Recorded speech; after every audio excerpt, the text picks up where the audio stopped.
इस आंदोलन को बदनाम करने का, इस आंदोलन को कमजोर करने का शासन प्रशासन और हमारे बीच से भी कुछ लोगों ने इसका लगातार प्रयास किया, जिसके वजह पर बौद्ध धर्म के उपासकों में पूरे देश और दुनिया में इस लड़ाई और आंदोलन के प्रति एक कंफ्यूजन पैदा हुआ। दिल्ली में भी बैठकें हुई थी, मुझे वहां भी आमंत्रित किया गया, मैं भी वहां गया और पूरे देश से लोग आए थे। हमने कहा कि भाई ऑल इंडिया बुद्धिस्ट फोरम के लोगों के बारे में आपको जितना बोलना है बोल सकते हैं। ऑल इंडिया बुद्धिस्ट फोरम कोई राजनीतिक संगठन नहीं है कि भाई वो आंदोलन करके आए, लेकिन ऑल इंडिया बुद्धिस्ट फोरम ने एक तो काम किया, आकाश लामा जी ने एक तो काम किया कि जो सुरेश देसाई जी के बाद 25 साल तक के जो बौद्ध भिक्षु कहने वाले या बौद्ध उपासक कहने वाले लोग जो सो गए थे, उनको डंडा मार के जगा दिया।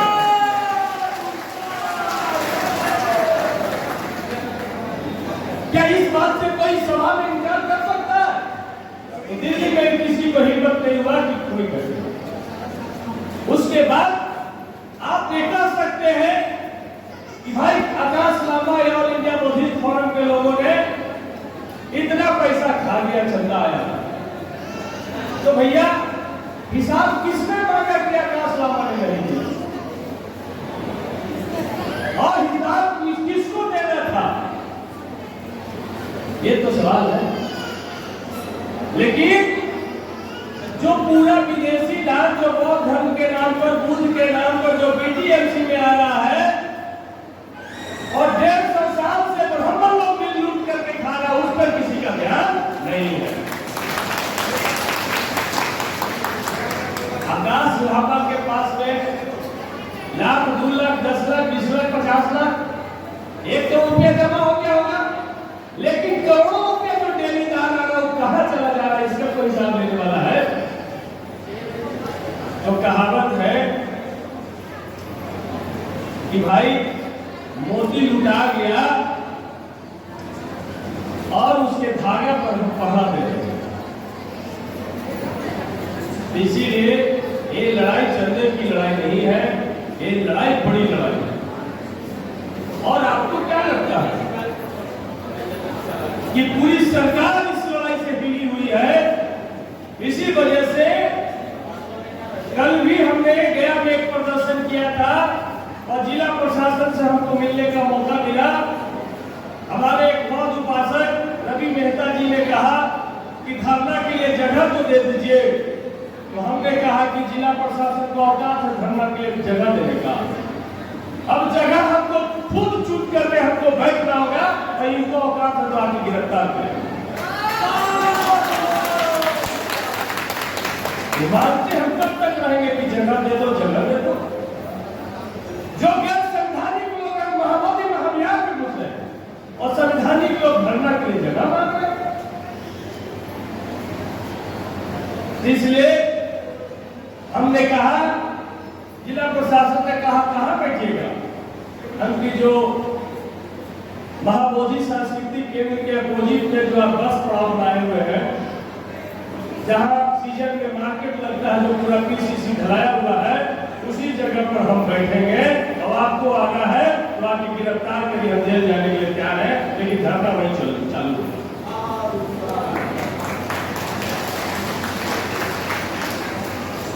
आज इन गांव की महिलाओं का तेवर आपको नजर आया होगा कि आज बीटीएमसी को लग रहा है कि खाली अंग्रेजी में समझा जा सकता था। बहुत सम्मानित विश्वविद्यालय यूनिवर्सिटी में पढ़ने वाले लोग समझ सकते थे, लेकिन अब गांव की महिलाएं, धान रोकने वाली, धान काटने वाली, मजदूरी करने वाली महिलाएं भी इस भेदभाव को समझ रही।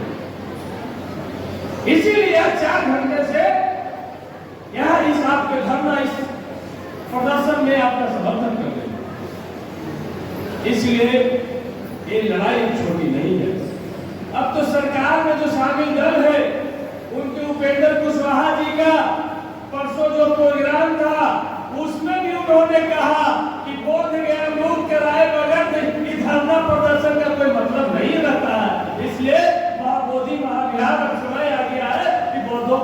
सौंपना चाहिए। हम एक और चिट्ठी लिखने जा रहे हैं। तो उपेंद्र कुशवाहा जी, यदि नहीं सौंपेंगे तो आप क्या कीजिएगा? घोषणा कीजिए, यदि इतना दिन में नहीं सौंपिएगा तो हम आपके सरकार से बाहर होंगे। हम बिहार में आपके खिलाफ करने का प्रचार करेंगे। तो इसीलिए हमारी पार्टी राष्ट्रीय जनता दल, हमारे नेता पटना में भी जो प्रोग्राम हुआ था उसमें आलोक मेहता जी, देवनारायण चौधरी जी, तमाम लोग इधर आए और उन्होंने समर्थन किया। तेजस्वी यादव जी से एक पौधों का डेलीगेशन मिला, उन्होंने भी कहा कि भाई आपकी मांग जायज है और वक्त आने पर सही जगह इस मांग को उठाएंगे। इसीलिए दिल्ली से आने के बाद 22 तारीख को एक बुध बिहार पटना में बैठक हुई। उस बैठक में भाकपा माले के सीनियर लीडर सत्यदेव राम जी, जो विधायक है 5 वार्ड के, उनका उपस्थिति था। हम सब लोग उपस्थित थे। हम सभी लोगों ने पूरे बिहार के बहुत धर्म के मानने वाले लोगों से कहे कि भाई आकाश लामा आके कितनी लड़ाई लड़ ले, महाराष्ट्र से आके कोई कितनी लड़ाई लड़ ले, हरियाणा यूपी से आकर के पूरा लोग आकर के बैठ जाए, एक नीतीश कुमार पर कोई फर्क पड़ता है? तो हम लोगों ने तय किया कि 23 जुलाई को, जब 21 जुलाई से विधानसभा का सत्र प्रारंभ हो रहा है, तो 23 जुलाई को बिहार के राजधानी पटना में 50,000 बौद्ध धर्मावलंबी बिहार के कोने कोने से जुटेंगे और रोड प्रदर्शन कराएंगे और सदन में हम विधायक नीतीश कुमार को भेज रहे हैं। हमारा नेतृत्व तमाम भक्तों लोग आगे आगे चल रहे होंगे, लाठी चलाना चलाओ बौद्ध धर्मावलंबियों पर। पूरा दुनिया जानेगा कि जिसने शांति, करुणा, भाईचारा और दया का संदेश दिया, उस बौद्ध भिक्षुओं पर नीतीश कुमार लाठी बरसाने का और गोली बरसाने का काम किया। इसलिए लड़ाई आर पार की है, इतना आसानी से आपको नहीं मिलना। आपको तो मालूम है कि इस देश में कोर्ट को भी मैनेज कर लिया जाता है। 29 जुलाई को फाइनल हेयरिंग होना है, लेकिन फाइनल हेयरिंग जो होना है उसमें यदि आपके पक्ष में निर्णय नहीं हो तो क्या महाबोधि महाविहार की लड़ाई छोड़ दीजिएगा?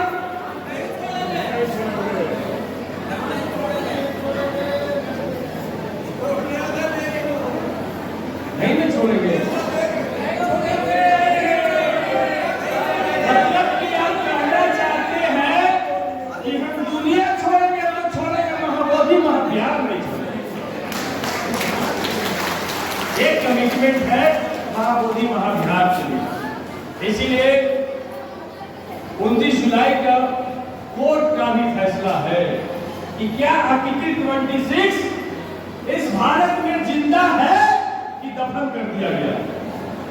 यदि जिंदा है तो धार्मिक रूप से जो अल्पसंख्यक है, जो बौद्ध भाइयों का अपना बौद्ध धर्म करने का, उसका प्रचार प्रसार करने का, उनका धार्मिक स्थल को संरक्षित करने का अधिकार सुप्रीम कोर्ट उनके लिए रिजर्व करता है कि नहीं करता है, उनको एलोकेट करता है कि नहीं करता है, कि सुप्रीम कोर्ट भी राम मंदिर के जैसा समझौता करता है, ये देखने का मौका है। इसीलिए RS गवई साहब, जो अपने आप को बुद्धिस्ट परिवार करते हैं, और उनके पिता, उनके पुत्र गवई साहब, BR गवई साहब सुप्रीम कोर्ट के चीफ जस्टिस हैं। हम सब लोग को उनके प्रति एक उम्मीद है कि उनके अंदर बुद्ध की शिक्षा है, उनके अंदर अम्बेडकर की संविधान की पूरी शिक्षा है।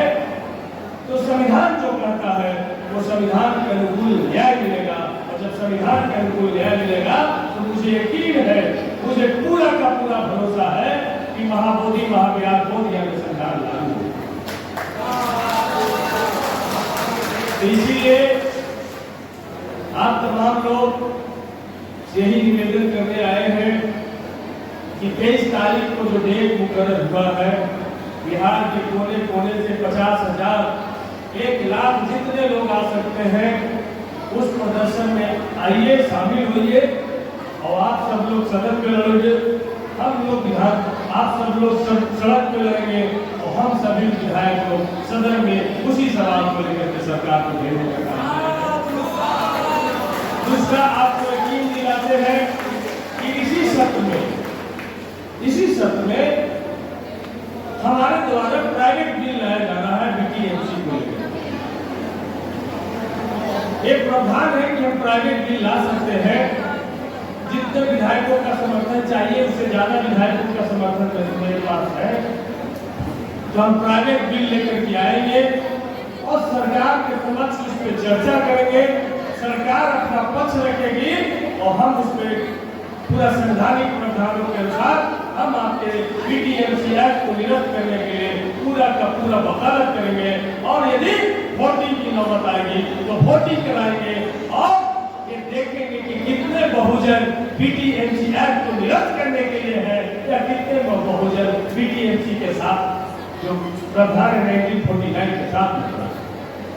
तो इस तरीके का माहौल हो रहा है और इसीलिए आप तमाम लोग के बीच में आए हैं, लगातार आते हैं, आप तमाम लोगों पर बहुत प्रहार होगा और हम पढ़ रहे थे बिहार में एक कम्युनिस्ट लीडर, बड़े लीडर हुए विनोद मिश्र, उनकी जीवनी पढ़ रहे थे, उन्होंने आखिरी लाइन लिखा कि मंजिल जब नजदीक होगा मुश्किलात बढ़ जाएगा। तो मंजिल नजदीक है, आपके हमला बढ़ जाएगा, आपके अपने बीच से ही हमला बनाएंगे, आपके भेष में हमला बनाएंगे, आपके भाषा में हमला बनाएंगे, लेकिन उससे घबराना नहीं है। बस आपके जहन में महाबोधि महाविहार मुक्ति का संकल्प होना चाहिए, ये महाविहार मुक्त हो करके रहेगा। अंत में एक कहानी हम करके अपनी बात को खत्म करेंगे, क्योंकि इस आंदोलन पे एक कहानी छूट बैठता है, इसलिए कहानी सब करेंगे कि जंगल का राजा शेर हुआ करता था। एक नौजवान शेर आ गया तो जंगल का जो राजा था धीरे धीरे वृद्ध बुजुर्ग होना था, बूढ़ा हो गया। तो नौजवान शेर ने कहा कि आप बुजुर्ग हो रहे हैं, हमको दे दीजिए, हम राजा राजपाट हम चलाएंगे। तो जंगल के राजा ने कहा कि तुम्हारे पास अनुभव नहीं है, अभी वक्त लगेगा, अभी जब तक हम जीवित हैं तब तक हम जंगल का राजा है, मेरे बाद तुम राजा हो।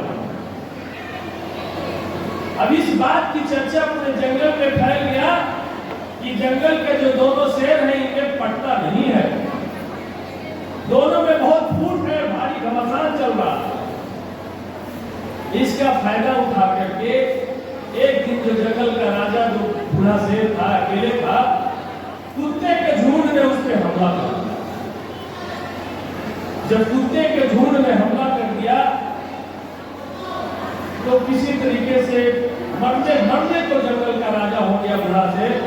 तो नौजवान शेर को पता चला कि जंगल के राजा बूढ़ा शेर के कुत्तों ने हमला कर दिया, तो भागते भागते वो आया और उन कुत्तों को झपट करके भगाया और उस बूढ़े शेर को बचाया। जब बूढ़ा शेर को होश हुआ, जब बोलने की स्थिति में हुआ, उसने कहा कि तुमने मुझे क्यों बचाया? यदि हम मर जाते तो तुम जंगल के राजा हो जाते। उस नौजवान शेर ने कहा कि राजा तो हम हो जाते, लेकिन हम शेर के बीच में इतना फूट न हो जाए कि हम पर कुत्ता भी हमला कर दे तो अच्छा राजा बनने का काम होगा। तो इसी तरीके से इस आंदोलन को में इतना फूट बना दिया गया है। हमें लगता है कि हम उपासक बंधु नहीं बटे, लेकिन भंते लोग बटे। भंते लोग अलग अलग बैठ के कर रहे हैं, भंते लोग का अलग अलग मीटिंग चल रहा है।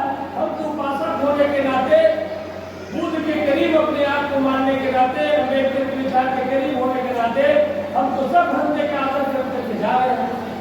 तो भैया भंते जी, आप तमाम लोग को यही कहना चाहते हैं कि आप इतना कमजोर इस बुद्ध धर्म को ना कर दीजिए कि ब्राह्मण आकर के झपट्टा मार के जैसे कब्जा किया है वैसे सदियों तक वैसे कब्जा किया।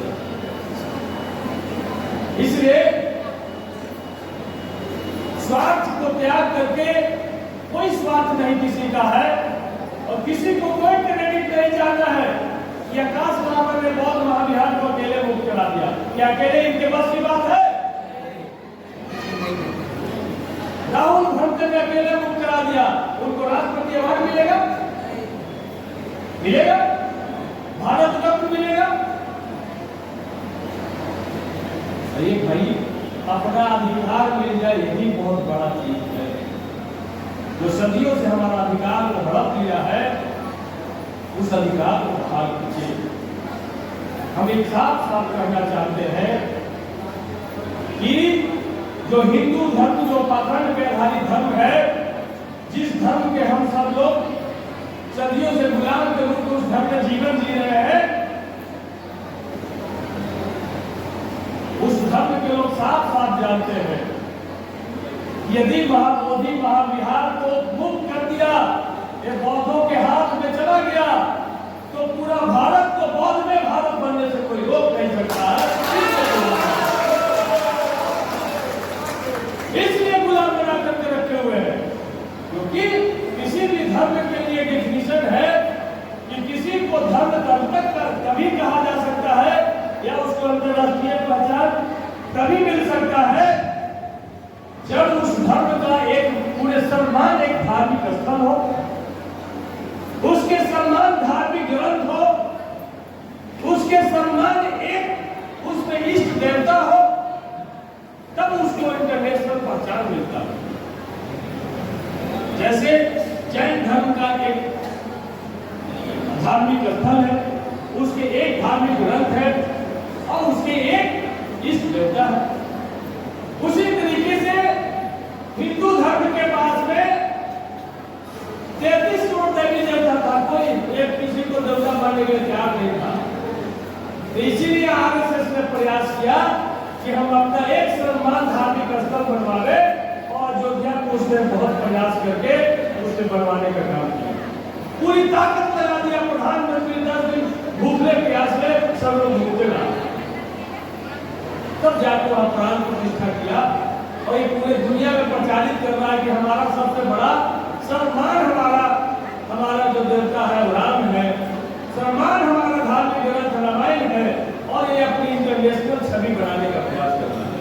लेकिन बौद्धों का जो एकमात्र पूरी दुनिया में शांति का प्रतीक जहां गौतम बुद्ध को ज्ञान प्राप्त हुआ, वो एकमात्र बौद्ध विहार हमारा है बोध गया का, उस पे इसीलिए कब्जा करके रखा हुआ है कि इसको बढ़ने से हमको रोकना है। जो पुष्प भिक्षु ने जो काम किया था वो काम पीटीएमसी एक्ट बना करके आज भी जारी है। इसीलिए हमको पीटीएमसी एक्ट को खत्म कराने के लिए जितनी भी ताकत लगाना पड़े हम सब लोग को लगाना है। और यकीन मानिए आकाश लामा जी और ऑल इंडिया बुद्धिस्ट फोरम के लोगों को हम धन्यवाद देते हैं कि जितना 30 साल में बौद्ध धर्म नहीं फैला उतना ये 3 महीना में फैल गया बौद्ध।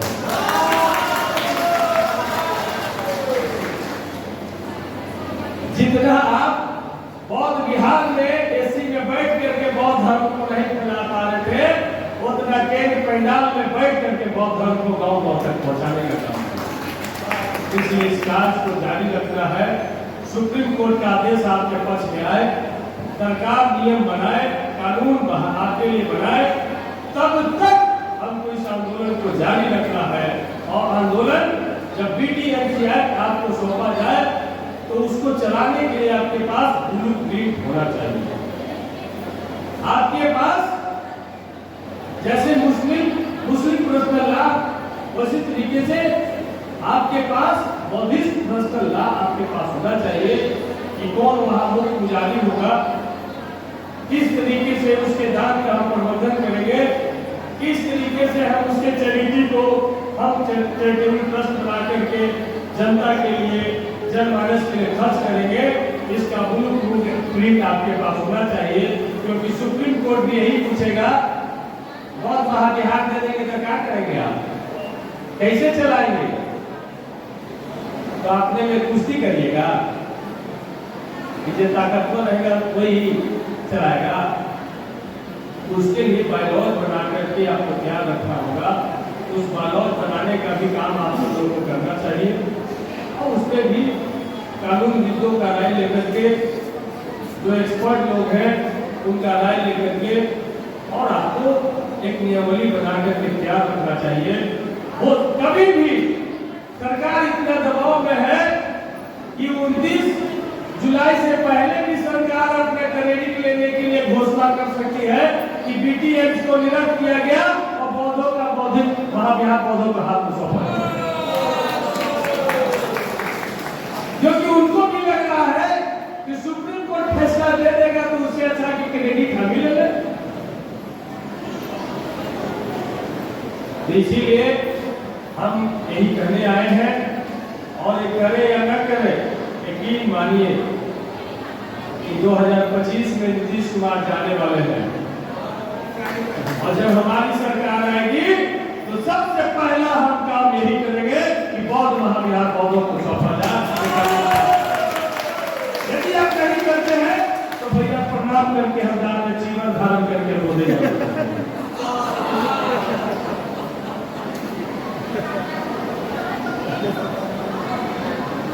इसीलिए आप तमाम लोग से यही कहने आए हैं कि आप सब लोग हौसला बनाए रखिए। बहुत बड़ी लड़ाई है,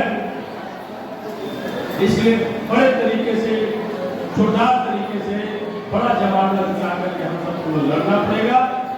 और इसी तरीके से अपने हौसलों को बनाए रखिए।